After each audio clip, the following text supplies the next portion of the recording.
Assalamualaikum warahmatullahi wabarakatuh. Selamat pagi anak-anak. Selamat datang di kelas Digital Lamongan. Sekolah dasar cerdas berkarakter. Yeay. Bagaimana kabarnya pagi hari ini? Semoga anak-anak dalam keadaan sehat ya. Hari ini anak-anak akan belajar bersama Bu Iis. Bu Iis berasal dari SDN 1 Kembang Bau, Kecamatan Kembang Bau. Sebelum pembelajaran hari ini, mari kita berdoa terlebih dahulu ya. Bismillahirrahmanirrahim. Hari ini kita akan belajar kelas 6, tema 2, persatuan dalam perbedaan.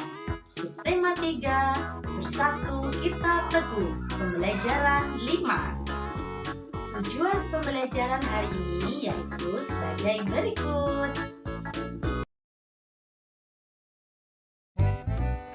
Tujuan pembelajaran 1. Setelah membaca teks dan berdiskusi, siswa mampu mengidentifikasi makna upaya mengembangkan kehidupan kebangsaan yang sejahtera di awal masa kemerdekaan Indonesia menggunakan diagram. Yang kedua, setelah membaca teks dan berdiskusi, siswa mampu menulis makna upaya mengembangkan kehidupan kebangsaan yang sejahtera di masa awal kemerdekaan Indonesia dalam bentuk diagram. Yang ketiga, setelah mengamati gambar, membaca penjelasan, dan memperhatikan peragaan oleh guru, siswa mampu mengidentifikasi gerak dan pola lantai pada tari indang. Yang keempat, setelah mengamati gambar, membaca penjelasan, dan memperhatikan peragaan oleh guru, siswa mampu mempraktikkan gerakan dan pola lantai tari indang.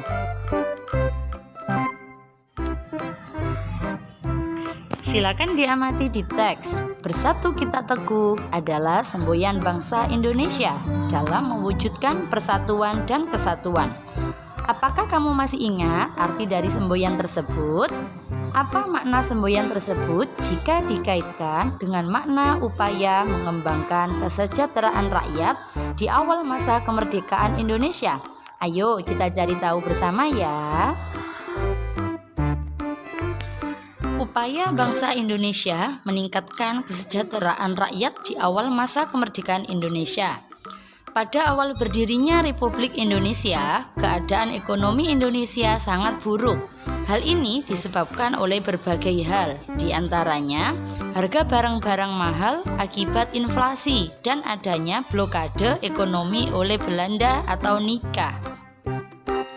Berbagai upaya dilakukan oleh pemerintah beserta rakyat untuk meningkatkan kesejahteraan. Ayo kita amati peta konsep berikut. Upaya-upaya meningkatkan kesejahteraan rakyat di awal masa kemerdekaan. Nomor 1, pinjaman nasional. 2, konferensi ekonomi. 3, pembentukan badan perancang ekonomi. 4, rencana Kasimo atau Kasimo Plan. 5, persatuan tenaga ekonomi. Pada awal kemerdekaan, pemerintah dan rakyat Indonesia belum sempat melakukan perbaikan ekonomi secara baik. Baru bulan Februari 1946, pemerintah mulai memprakarsai usaha untuk memecahkan masalah-masalah ekonomi yang mendesak. Upaya-upaya tersebut meliputi sebagai berikut. Yang pertama, pinjaman nasional. Program pinjaman nasional ini dilaksanakan oleh Menteri Keuangan, Insinyur Surahman. Pinjaman nasional akan dibayar kembali selama jangka waktu 40 tahun.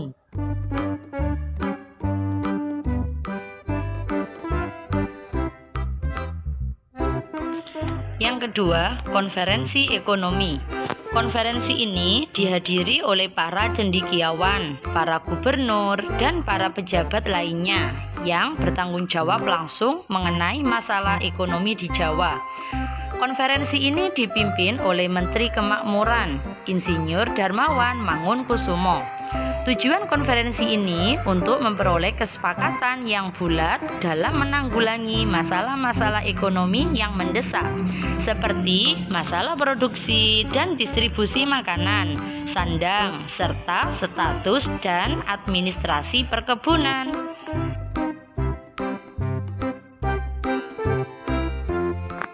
3. Pembentukan Badan Perancang Ekonomi. Pembentukan badan ini atas inisiatif Menteri Kemakmuran, Dr. A.K. Ghani. Badan ini merupakan badan tetap yang bertugas membuat rencana pembangunan ekonomi untuk jangka waktu 2-3 tahun. 4. Rencana Kasimo atau Kasimo Plan. Program ini disusun oleh Menteri Urusan Bahan Makanan I.J. Kasimo.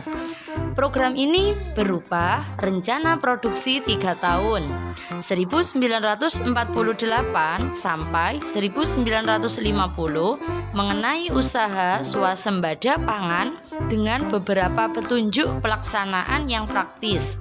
Untuk meningkatkan produksi bahan pangan dalam program ini, Kasimo menyarankan agar 1. Menanami tanah-tanah kosong di Sumatera Timur seluas 281.277 hektar.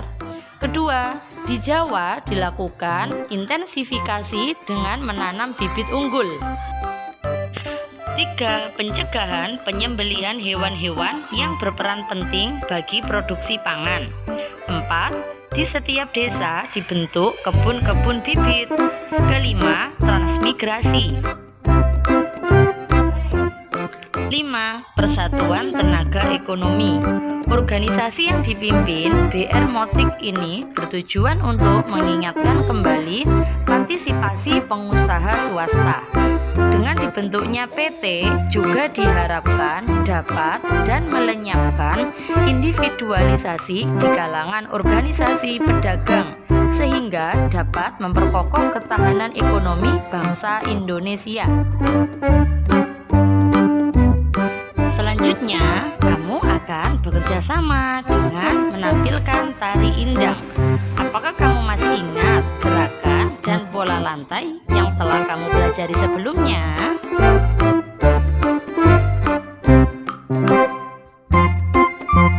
Pola lantai tari indang. Pola lantai tari indang adalah horizontal atau lurus. Penari berbaris membentuk garis lurus ke samping.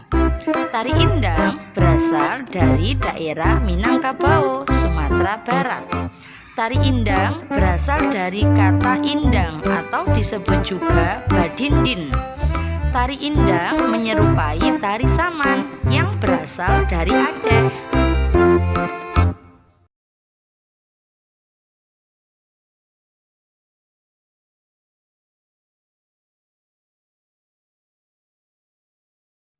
Sekian pembelajaran pada pagi hari ini, semoga bermanfaat dan jangan lupa jaga kesehatan dimanapun kalian berada. Tetap semangat belajar bersama Kelas Digital Lamongan. Terima kasih. Wassalamualaikum warahmatullahi wabarakatuh.